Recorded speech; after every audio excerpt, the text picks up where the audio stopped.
Hi అండి. ఈరోజు మనం పెళ్ళిళ్ళలో పెట్టే బంగాళదుంప ఫ్రై ఎలా చేసుకోవాలో చూసేద్దాం. ఫస్ట్ అయితే కుక్కర్లో బంగాళదుంపల్ని ఇలా కట్ చేసుకొని ఉడకబెట్టేసుకోండి. ఉడికేటప్పుడు కొంచెం సాల్ట్ వేసుకోండి, ఈవెన్గా కుక్ అవుతాయి. ఇప్పుడైతే బంగాళదుంపలు ఉడికిపోయాయి. మనం ఇందాక చూపించినట్టు ఉల్లిపాయలు అయితే కట్ చేసుకొని పక్కన పెట్టేసుకోండి. ఉడికిపోయిన తర్వాత వాటికి తొక్క తీసేసి ఇలా ముక్కలుగా కట్ చేసేసుకోండి. ఇప్పుడు మనం మెయిన్ ఇందులోకి ఏంటంటే పచ్చిమిర్చి, అల్లం దంచి కచ్చాపచ్చాగా దంచి వేసుకోవాలి. అప్పుడే టేస్ట్ అనేది సూపర్గా ఉంటుంది.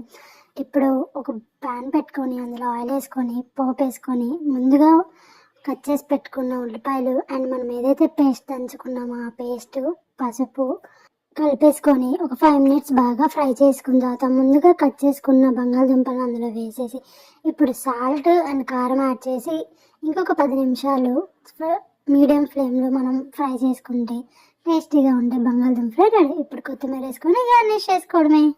Bye bye.